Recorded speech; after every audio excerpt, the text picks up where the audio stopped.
Pues nada, esta vez a ver si lo puedo hacer, porque las reflexiones que trae esta en concreto están muy relacionadas con lo que se ha hablado en las secciones anteriores. Y bueno, no sobre los cuadrados y los triángulos, pero sobre los temas políticos. Pues nada, recuerdo que la segunda secesión tuvo como resultado la redacción de las 12 tablas de derecho romano, pero la igualdad entre las clases sociales todavía estaba lejos. Una restricción que causaba mucho disgusto era la prohibición del matrimonio entre patricios y plebeyos. Y en el 445 a.C., uno de los tribunos de la plebe propuso derogar la prohibición, pero los cónsules se negaron argumentando que esto destruiría el tejido moral de la sociedad y la propia Roma, y bueno, nada nuevo. Yo personalmente veo una analogía con la segregación racial en Estados Unidos, cuando se suponía que ya tenían igualdad de derechos, igual en los años 50, pero no se podían mezclar. ¿Sabes? Lo que pasa es que en el caso de Estados Unidos tenían la excusa de diferenciar al pobre por su color, y en Roma eran todos del mismo color, pero básicamente eran dos sociedades separadas que no tenían permitido ni siquiera mezclarse de forma familiar.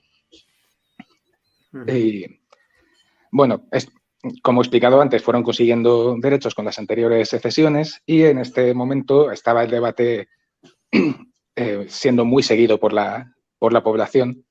Y en un momento, cuando ya se quedaron sin argumentos, uno de los cónsules argumentó que es que el matrimonio entre clases desagradaba a los dioses. Esto hizo que el pueblo estallase otra vez, y el ejército volvió a negarse a defender la ciudad. Qué bien vienen los dioses para argumentaciones. Sí, se lo iba a decir. O sea, como bien decía Alo, esto está de actualidad casi si quiere. Lo que tendríamos que aprender era que la reacción de la gente entonces era mucho mejor que la que tenemos actualmente. Para empezar, toda esta gente rezaba y tenía templos, pero no eran radicales. O sea, los romanos no hacían guerra religiosa. Y bueno, la cuestión es, al final toda la ciudad se paró, los cónsules acabaron cediendo y se permitió el matrimonio entre clases y demás. ¿Cómo es que el ejército apoyaba al pueblo en lugar de ser una herramienta de los poderosos, como es hoy en día en la inmensa mayoría de países? Pues hay dos razones principales. Una de ellas es porque realmente eran parte del pueblo. O sea, la vida en el ejército entonces era durísima, también para los oficiales, y además los oficiales tenían que luchar junto a sus hombres, no estar en un despacho dando órdenes. Si no, los hombres no luchaban, obviamente. Así que hay que arriesgar tu vida, tienes que vivir entre porquería y con carencias de todo tipo, y encima con un sueldo moderado, lo que significa que pues no muchos patricios decidían optar por la carrera militar. Así que los propios oficiales del ejército también eran plebeyos en su mayoría, que venían de lo más bajo y habían ascendido por méritos propios. Pero además de eso, influye que el concepto de nación que tenemos actualmente es muy reciente. O sea, data sobre todo de la idea de nación como algo abstracto, a lo que sirves por encima de la propia población de esa nación. Eso empezó a usarse durante la Revolución Francesa para mantener unido al pueblo, que en aquel entonces era multicultural, y lo que los mantenía unidos era la monarquía. O sea, hasta aquel entonces, pues la gente se podía unir en torno a un rey, en torno a una religión, o, como en el caso de los romanos, en torno a una democracia. Así que el ejército romano tenía bastante interiorizado que ellos eran el pueblo, y no permitía que al pueblo se le tomase el pelo. O sea, Alo, perdona un segundo, sí. El lema Senatus Populusque Romanus no viene de estas revueltas, precisamente. Claro, sí. O sea, estas revueltas fueron las que acabaron dando lugar al siguiente periodo histórico, que fue la Roma ya unificada y conquistadora, que era tan superior en todos los aspectos al resto de pueblos, que dominó la mitad del mundo civilizado. Vamos, claro, civilizó el mundo. Es curioso que para tener una superioridad manifiesta necesites integrar a una parte que estás oprimiendo dentro de tu propio sistema. Es que la unidad hace la fuerza, pero eso no significa que haga la felicidad. O sea, desde luego, un gobierno fuerte y autoritario es mucho, mucho más estable que una democracia. Pero ¿cómo se vive mejor? Obviamente la democracia. O sea, ¿para qué quiero estabilidad si la estabilidad me va a traer miseria y falta de libertad?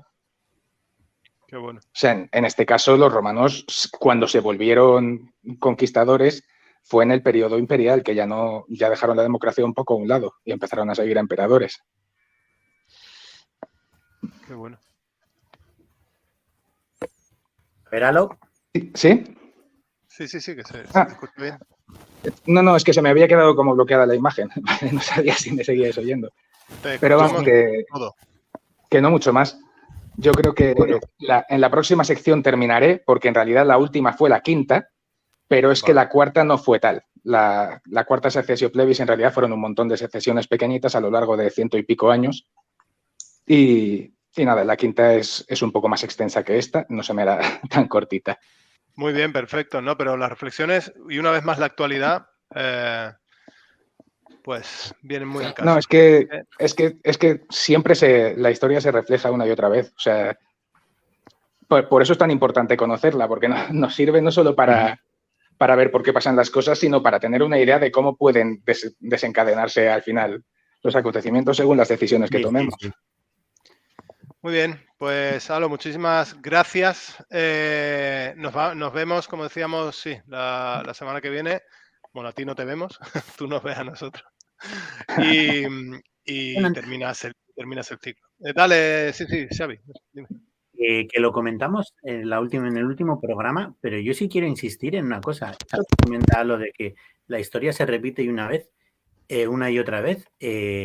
Es que esto lo decía Marx y es un pensador totalmente denostado y tiene más razón que un templo. O sea, es decir, es una repetición de situaciones en las que un poder se impone a un pueblo y luego eso genera un desequilibrio que termina con unas luchas y un nuevo poder. ¿Qué ha pasado? Espérate, que lo que está diciendo el abuelo Xavier es tan bueno que creo que Alo se ha caído de culo. ¿Qué ha pasado, Alo?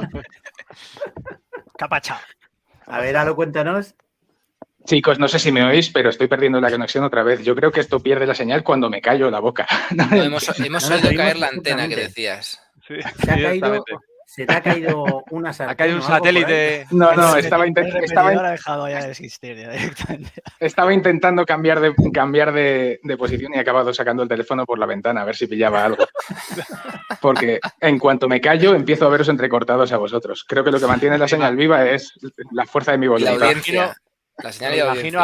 Me imagino a Alo colgado de la ventana como si fuera una gárgola haciendo la sección para tener cobertura. Mary Poppins, tío, Totalmente.